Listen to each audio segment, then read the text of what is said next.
Assalamu alaikum wa rahmatullahi wa barakatuh. Mbaniriza ku basebo ne banyabo abali ku Extra Digest mugoba ensonga akade kano negatiddwako muganda nge Kivumbi Jamiru ngera ye ssentebe wa organization oba foundation emanyiddwa nga okuddiza guba mwoyo olwono lugero lwa Kiganda lugero lina amakulu amangi ennyo agazitowa ate ameekusifu so gutuna lunaku lwaleero ate nga muvubuka envuumuulo benjasabiggu ayina enteekateeka mu byobufuzi mu ggwanga Uganda nabagamba nti ngenda kunoonya abavubuka because guno omulembe gwa abavubuka omulembe omutebi njagala kunoonya abavubuka abayina enteekateeka mu byobufuzi okutransforminga society zaabwe mu bitundu ebyenjawulo mu ggwanga Uganda so gwe tulina lunaku lwaleero Kivumbi Jamiru gwe tugenda okubanga tunyumyamukko naye ku nsonga z'ebyobufuzi ensonga za foundation ye n'ensonga endala zojja okubanga omanya mu maaso awo twegatteko mu mboozi yaffe olunaku lwaleero Jamiru assalamu alaikum wa rahmatullahi wa barakatuh.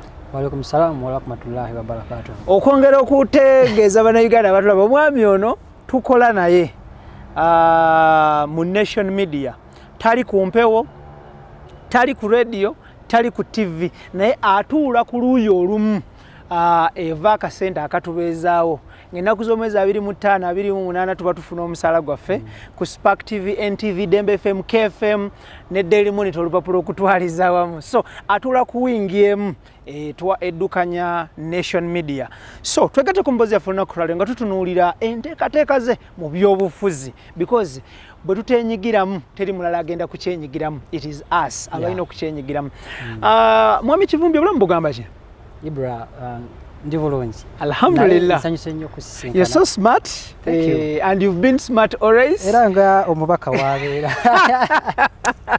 gombaka wabeera wow that is very good tukwanirizaako ku Extra Digest mugoba nsonga era nga abantu of course introduction gye nkuwadde osobola naawe okwongerereza okwo omuganda agamba nti lubaale w'omulamu tasamirwa neyanza nnyo Ibra amina olw'omukisa guno ogumpeereddwa abatulaba mu Nyanza Jamiru Kivumbi ssentebe okuddiza guba mwoyo Jamike Foundation profession yange nakugukambya amawulire era obuvubuka bwange bonna n'obuweereza bwange bonna mbadde mawulire era mwensinzidde n'okuba nga ntandikawo enteekateeka ezidda mu bantu mu kuddiza guba mwoyo kuba kikyali ekirooto kyange. Very good. Okay, tweyanza nnyo tweyanzege. Njagala kutandikirawo straight away.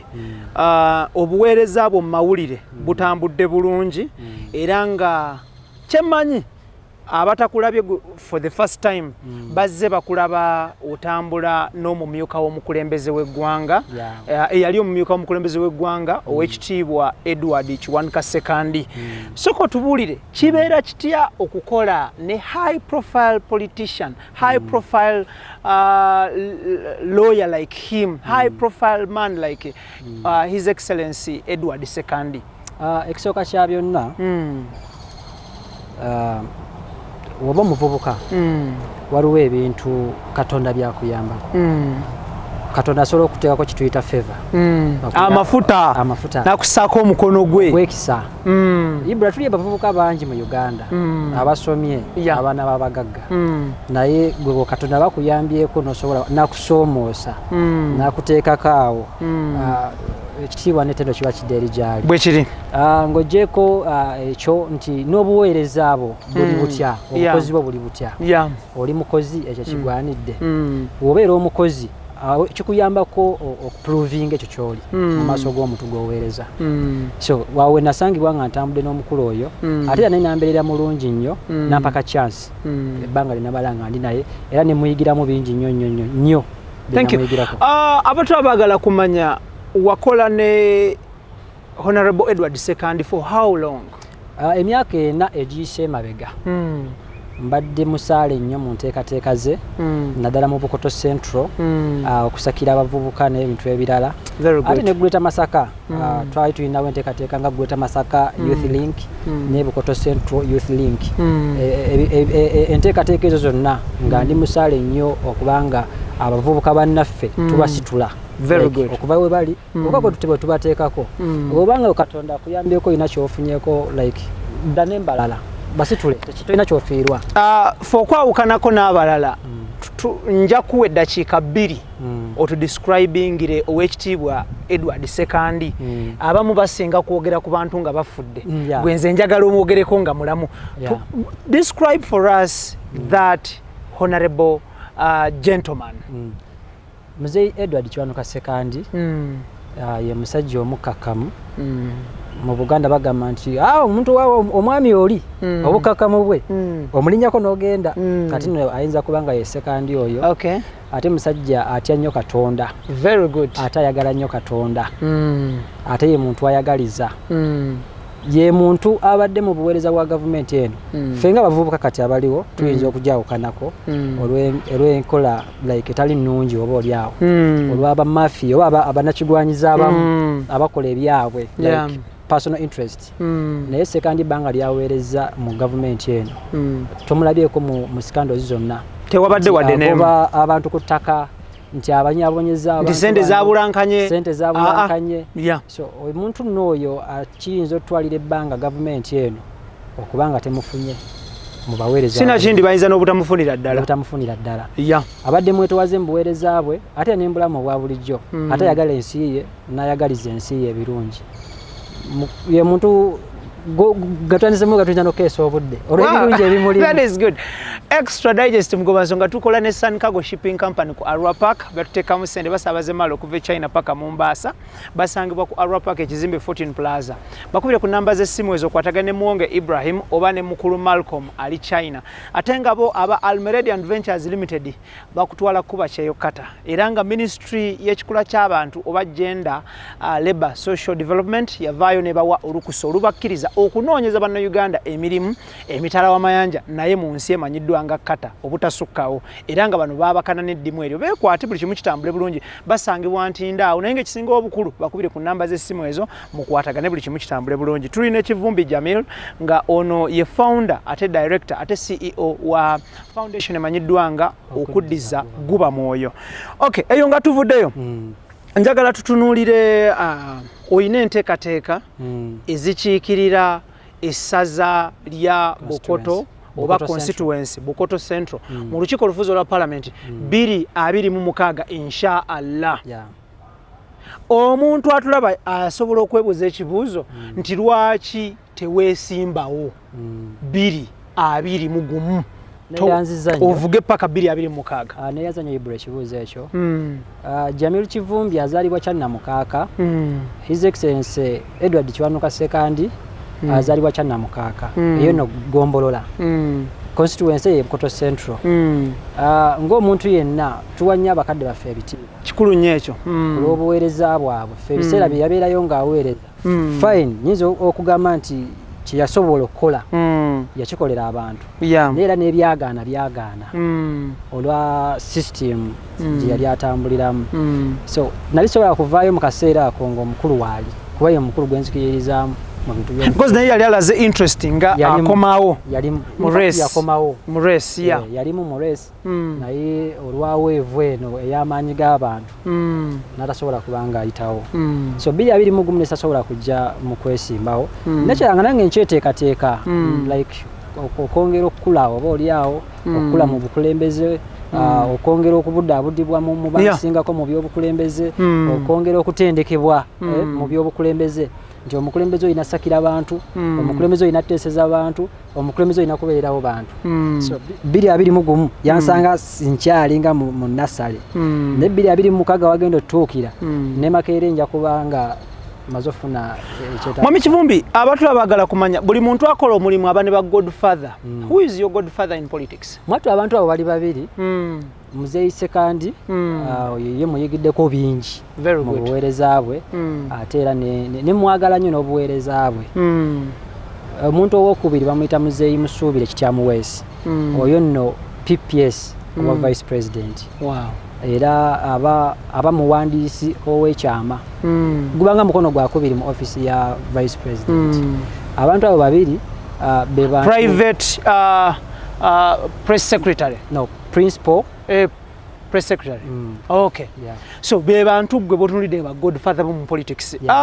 Ensanyi zino tetusobola kwogera ku byabufuzi kwesimbawo ne tutabuuza muntu kibiina oba tiketi ogira ku tiketi ki Jamiru Kivumbi by the way kati kankubire kino nti ndi muntu akuze bakadde baffe balina olubimbi lwe balima ne babako we balutuusa kati naffe abavubuka tutandike ku lubimbi olwo tulongereyo mu maaso bakadde baffe banga bo like betulabiddeko bali mu bbaasi ate kati ffe abavubuka tulina omugigi ogwaffe omusingi ogwaffe oguzze ogw'amaanyi g'abantu ogw'abavubuka nti kati bakadde baffe abo like nyinza okugeraageranyiza ku njuba enjuba eyaabwe tulabanga eri mukolaki ogwayo egolooba bwebale nnyo okubanga okiteeza bulungi kati ate enjuba eyaffe evaayo buvi emambi esala busazi so n'obukulu bw'ensonga eyo nti tosobola ate kubuukira njuba egolooba n'ova ku emambi yange esala kitegeeza nti ndi ku maanyi g'abantu ebintu ebinyize abantu nga ffe nga tukula ebintu ebinyize gwe ali ku ssaawa ali mu kutulaba ebikunyiga bye ebinyize abavubuka bannange embeera gye muyitamu gye mpiseemu katulina kuba nga tuyimirira wamu so kitegeeza mu bumpimpi oli wa kisinde ky'amaanyi g'abantu people power our power very good atali mu kisinde ky'abantu eno season sikumanyi tuli ku extra digest mugobanzo nga tulina Kivumbi Jamiru muvubuka munnange mukwano gwange tukola naye mu company yemu ate ngera at the same time muvubuka ayina foundation eri mu kuddiza abo abatalina muwasirizi abali mu bwetaavu eyo wansi gye bayita okuddiza guba moyo. Thank you so much. Mu mbeera eno ng'ostudyinga constituency olowooza biki ebyo by'otunuulidde by'oyinza okusookerako singa nga Allah akusobozesa okutuula ku ballot paper n'ova ku ballot paper ne bakulangirira ng'omuwangizi insha Allah?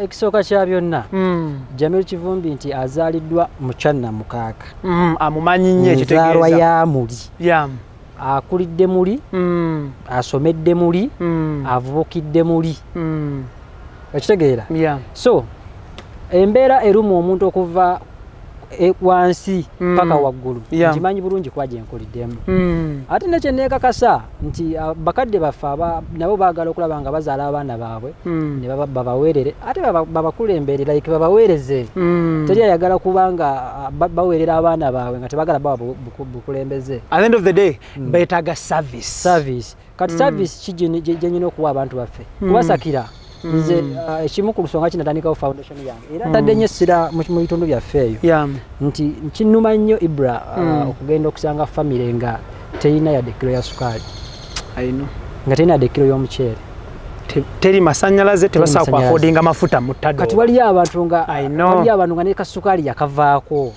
naye mubaka wa parliament afuna obukadde 3 n'okusoba nga waabufunye waabuteeka mu famire ye abantu bakulembera tabafuddeeko alabika mu kuziika alabika mukwabya nnyimbe abo betwagala adamu okulabika nga basaba kalulu kalala asaba kalulu kalala ate nabo abantu baffe nabo balina okumanya nti abantu babaawule era babamanye nti kati bapolitician abasinga babanga bali mu business agenda kujja mu 2025 nekisawo kya sente ainvestinge asige kati mu makungula tutamu mulaba abeere yanyumirwa amakungula ate akomewaddemu asige so kati ffe tulina obulumi mu mitima gyaffe kuba embeera tuyinza okuba nga twagiyitamu tetwagala mwana mulala agiyitemu tetwagala maka malala gagiyitemu twagala tutwale kye bayita obuweereza tolina kyofiirwa ogenda mu bitundu mu byalo noonoonya obuyumba bw'abakadde obugenda obubakuba nze ntambulayo natambulayo mu biseera byange bya charities ze mba nkola nosanga olinga akayumba kaalimu ng'enkuba weetonnya akugamba nti nvaawo wendi neneegogoma mu kasonda kubanga ennyumba etonnya ng'amazzi gamugwerako esulidde kugwa akayumba akaaluumu emu oba ebbiri tekamalawo obukadde 5 babuna zifiirize ku bukadde bwafuna 3 kwatako 5 buli kyalo genda zisiko ng'oteekamu ennyumba buli mwezi empeereza gye njagala oteeka mu bantu baffe Kale, thank you so much. Banywanyi baffe aba Roast Coffee Academy nga bano batendeka ba baristas abakabi across the whole world. Bakugamba nti bekwate buli kimu kitambule bulungi. Bano basangibwako Alwada Molau Airport Road UAE Abu Dhabi era nga bakugamba nti omuvubuko wa senior 4 senior 6 degree or diploma bekwate buli kimu kitambule bulungi nyo. Tuli ne Jamil Kivumbi gwe tulina akadde kano. Jamiru lastly nga tuwunzika tesobola kuvano nga tetukubuuzizza twasembyeyo okulaba mawulire juzi wano ku TVs ez'enjawulo nga mufunye obutakkaanya n'omukozi wa radio amanyiddwa nga Tebi Sophie abasinga gomanyi nga Sophie tebi byabaddemu oli atisse ebintu agenze nabyo buyogayoga poliisi biki nduulu twawuka n'ebiki bwenzi ddayo senga akubulirire buzibu ki ensonga ya makeyo ndi musajja muganda nyinza okusaba nyinza otagiyingiramu nnyo kubanga omukyalo oyo abadde mukyala wange era tekirivaawo nti like yatwaliko ffenna ku lw'obulungi bw'abamaama enjuyi zombi batuzaala nyinza obutakigenda mu era bagamba ewabeera omukka awali omukka tewabula muliro tosobola kuva mu bbanga like niwabeerawo embeera eyo yonna ate kyatali ayingira relationship like ngayagala failing buli muntu ayagala okulaba nga amaka gatambula nkyuvala abantu embeera esinga abibaawo ne mutula ne mukkaanya ne muengaging abakulu abasingako nabo babayambe babagonjoole nawe kibanga kituse ku extent eyo kkiriza bagaana wabaawo ekiri emabega ekirala ekyokutikka ebintu n'ebirala ekyo nyinza obutakigendamu nnyo kubanga kyemmanyi ibranti ebintu bikolebwa mulamu lwaki ebintu wabiwaddeyo babitikke byonna babitwale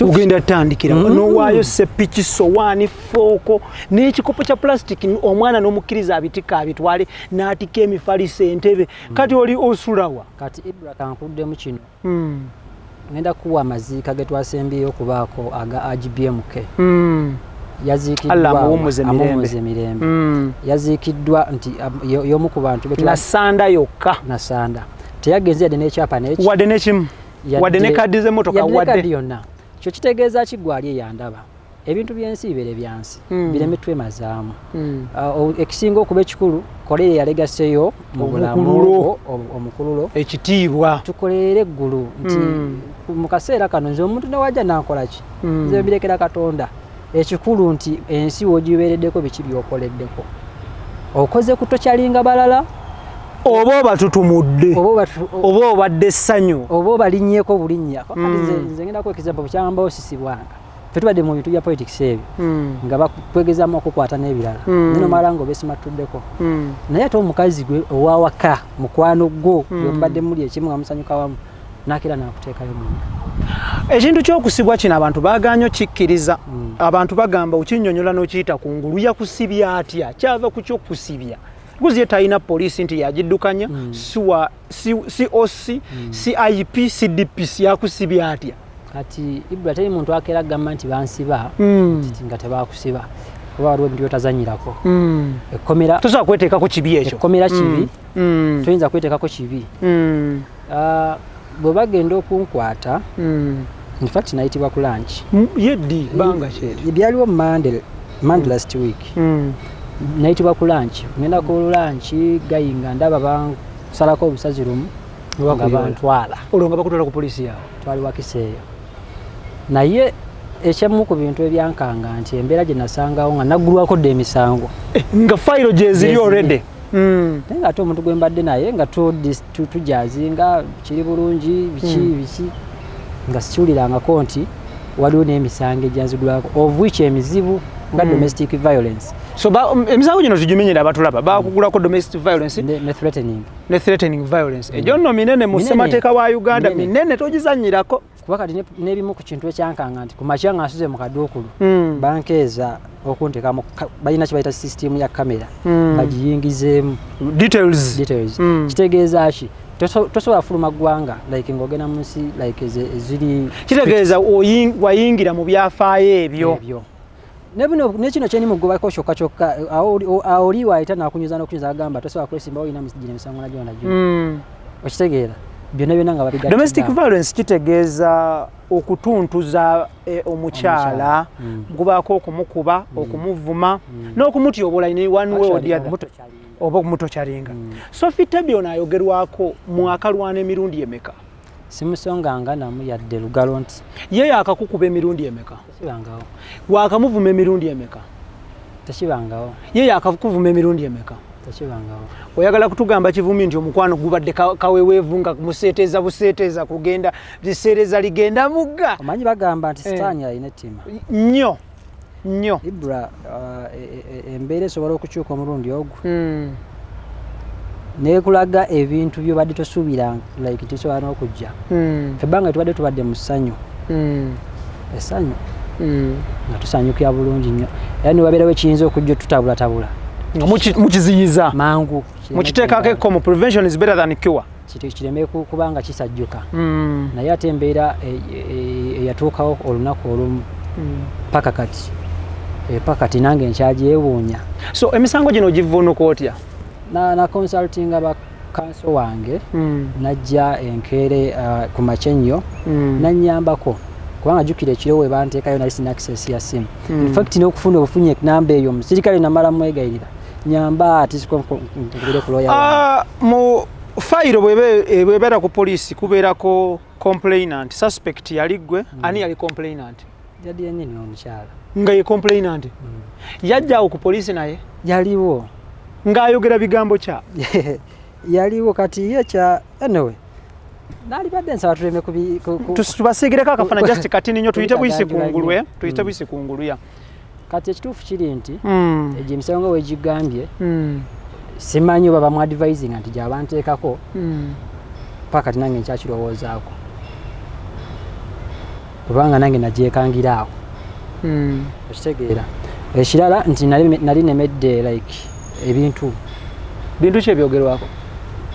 Kati ebintu like nga kati ezinza okuba nga olina ebirala byayinza okuba nga like bibye kyova olaba nti wenawulira ebyo kuba kyemanyi nti ebintu ebyokoze nga si byapa bya ttaka n'ebirala tosobola kuteeka muntu mukomera nti abiremedde aba tabinaako na buyinza kuba sitebiba bibye Ibula wano wooli omanyi ebibyo n'ebitali bibyo. So ensonga eyo ndowooza nti nze nasooka nagitwalanga etali ya serious paka onekanga nga ndi munda n'ensulamu kyoba nti we navaayo nagamba nti buli kyetaagisa kyonna kiveemu nja kukola ate ebyo okudamu nalabye ennyumba eyo yaani? Nyumba yange mugizimbye naye oba yakusanga? Talinaako yadde naye nali in fact nali ngimutegekedde nga mukyala wange nali ngimutegekedde kuba ekitukozesa kusetingirako famire. Mubadde mumaze emyaka emeka nena mu Tebi Sophie abasinga bamanyi nga Sophie Tebi akola ku radio? Tubadde tuli mu mwaka gumu.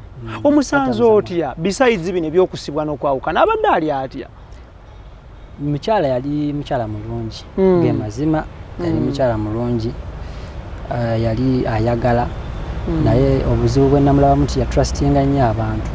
Omanyi n'abantu bano nabo batabula nnyo ebigambo oluusi namuadvisinga n'okukola kyatalina kukola naye kanga ate ye yakifiiriddemu. Andi omuntu olukuwa amagezi amala nadda ku mabbali olugwa mu kateebe bwoti nga badde eri baseka. Ate nekyantu twetegeeza nnyo abantu betuwangala nabo oba betutwalanga mikwano gyaffe waliyo egimu nga gitusaanyawo busaanyaawo nga bo tebalina kigendererwa kyonna ye ajja kusaanyawo famire yo ye atadde eri n'omwami we babe nga bali bulungi naye nga gwe ye agirese ku ttaka bwe kiri. Njagala tutunuulire twawulidde okuva mu nsonda enneekusifu nti mubadde muteekateeka kukola mukolo omwaka ogujja 2022 mu mwezi ogwokusatu. Ekyo kyaliwo okwo naye kati Mungu bw'ati bwe yagera nekigenda bwe kityo kyaliwo nga ne ba service providers mubasasuddeko basasuddwako ssente. Mubadde mulina abaana bameka? Batete munaba kuzaala? Ekyo ky'abaana tuyinza obutakigendamu. Nawulidde nti babadde batandika okumuyita maama tusuubira ekyo nakyo kankyewale. Drage ebitabo ebitukuvu bigamba nti amazima gali kufuula ow'emirembe okimanyi ekyo? Okay, thank you. Eyo nga tuvuddeyo njagala tutunuulire ensonga endala. Mpuliddeko mu nsonda enneekusifu nti waliwo akuba ebidongo badde ijjo omukozi wa leediyo yamusigudde. ekyo oli munnamawulire ate yeggwe ku bantu betwesiga ba journalist abali profession mu investigations eyo nja kusaba goje kwasaganya naye nga nawe wakiwuliddeko nga bwe nakiwulidde bibaayo era bitambula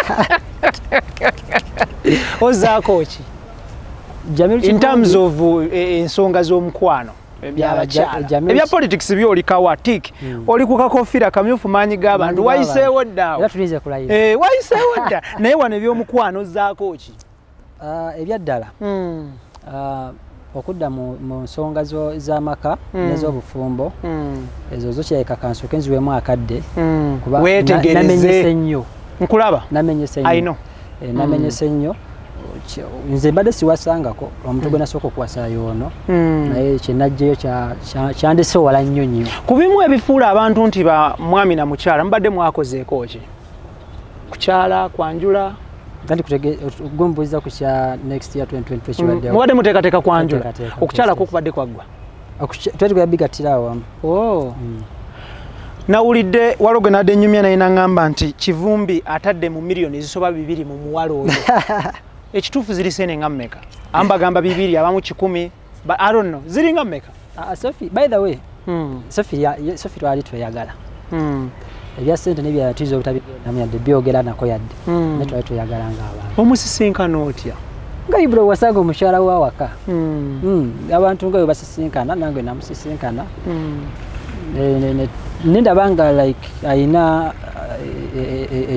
ebirooto ebyenjawulo oba oliawo ebiyinza nange okunkolera mu mukyala omuntu gwe yali badde abeera naye tolabe ki kibuyaga ono kujja n'abikula ate eby'omunda abadde mukyala era akyali of course nga mulungi nnyo mu kulyowa emyo n'okubuulirira abantu motivational speaker abantu batandise okugamba nti apreachinga wine ate nadde mabbali n'anywa amazzi she preaches wine and takes water ekyo kyogerako ki kati ekyo ani abadde gw'obadde omuwandikira obugambo bw'abadde ayogera buno okubuulirira abafumbo abaana ab'obuwala abaana ab'obulenzi ate gw'obadde bimuwandikira abadde abijjawa ebyo abikolanga ye ngoye lwaki ate ye yakoze vice versa ku byabadde abuulirira abantu kati ekibuuzo kisigala mu kubalabi baweeyinge ekikolebwa wano kyekikolebwa wano obadde mu bigambo bye wakomeredde nnyo ekigambo kya ddayo senga akubuulirire ddayo senga awo akubuulirire abadde tatuukiriza nsonga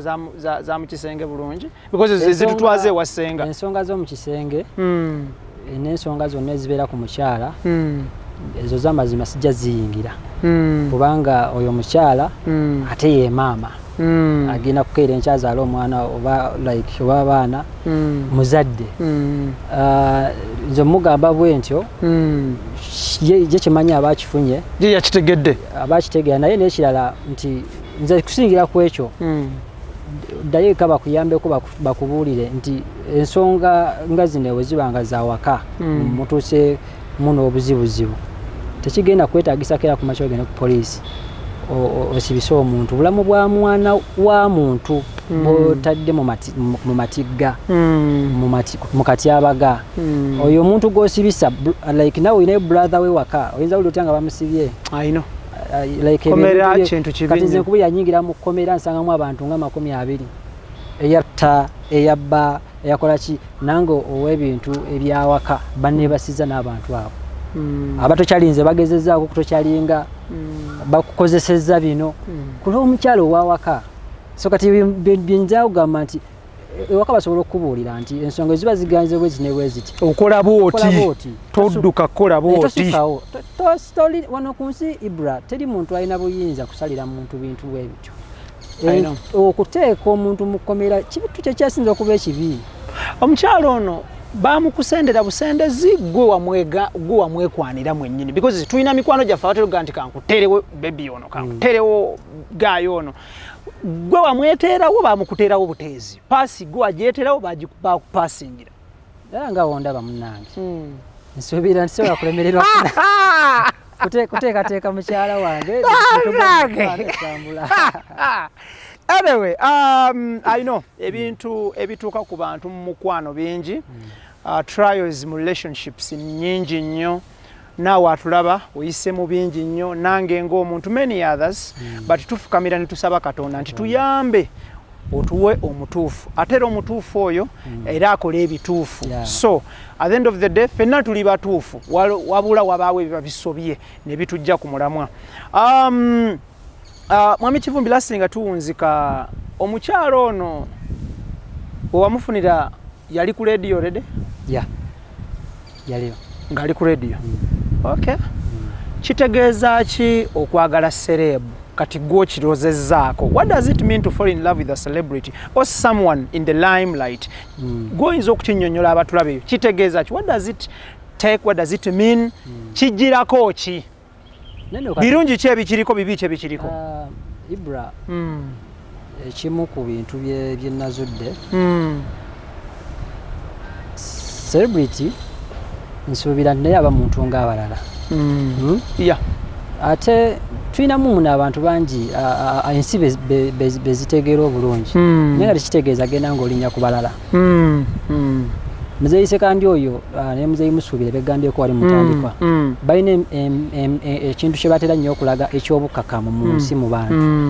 Nabadde ku Popopo ku Sunday Honorable Edward Sekandi najja ng'abuuza ku bantu oli otya obulamu bulungi bakuyitaani mujeebaleko mubeere bulungi.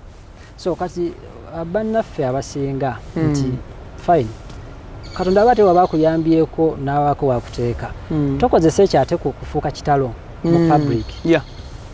Kozesa ekyo ky'oli ate abantu bakiganyulwemu. Tossa abantu wansi wabula batutumule mubeere kimu, uplift people. Toli kyanjawulo ky'oli Katonda akuyambyeko obuyambi kyakuyambyeko kyonna kyebaze bwebaza tokikozesa olw'okuba nti akoze kino ogenda oyise bubi abantu. Singa nga ozzemu okufuna omukyalo mulala onaddamu okufuna ali mu ttutumu omututumufu. Mbadde nkyajja katini wano kye mbaddeko nti wobanga omanyi nti like gwe weetwala nti oli serebu nsuubira nti waliwo woyina okukoma n'obwa serebu bo n'obuyina okubeera ki ky'olina okukola mu kadde akatuufu mu mirimu gyo n'awaka. Kiba kibi like okutwala kino ky'oli ogende ng'okikuwa buli muntu. Tekiba kibi. Onaddamu okufuna omututumufu? Ekituufu kiri nti ebyo kati naddamu nabirowoozaako ebyofuna omukyala sinaddamu nabirowoozaako okuddamu birowooza nga twambadde engule y'abanabukoto Central. Afuta okwambala engule olowooza awo ngenda kuba nziramu bulungi nnyo ku bakyala naye kati kanconcentratinge mu political career then ne foundation yange. Kale, thank you so much. Tugenda kubanga tukuleka but of course tujja kwongera okunoonyaako on the other side of politics tulabe enteekateeka naye ng'abantu ba Bukoto mumulabiranga ddala ali wano kisinde ky'amaanyi g'abantu people power our power. Ibrahim Mukasa gemanya gange Jamiru nkwebaza nnyo obudde bwo ate n'okubeera nti oli musajja ali down to earth ate ng'omusajja oli humble nnyo ebizibu ebyakutuuseeko bye tuyitamu ffenna tuyita mu kusoomozebwa ng'abantu at the end of the day ebirungi biri mu maaso ffenna gye tugenda. Assalamu alaikum wa rahmatullahi wa barakatuh. Wa alaikum salam wa rahmatullahi wa barakatuh. Okay, tubadde ne Jamiru. Jamiru muvubuka ateekateeka okwesimbawo Bukoto Central ng'ajjira ku tiketi ya NUP ate ng'era still ye chairman, CEO, founder, director wa foundation emanyiddwa nga okuddiza guba mwoyo era nga yabadde mwami wa Sophie tebi naye tebakyali wabaawo embeera baddiŋŋanya mu ddiŋŋana. Tomanya. Ibra kyemmanyi tewali mbeera yonna eyinza tuddisaawo kuba ffenna kubanga kyoboolozezzaako oba okirozezzaako nze ebirala byonna byali baddewo mu bulamu bwaffe ne Sophie era mbadde sobola bigumira byonna naye okunsibisa okwo kwankuba wala nnyo siddanga nangulu paka kati. Extra Digest mugoba nsonga mbaagaliza birungi byerere omukama Katonda abakume. Thank you so much Idris, Daniel, Keith and Tony. See you next time.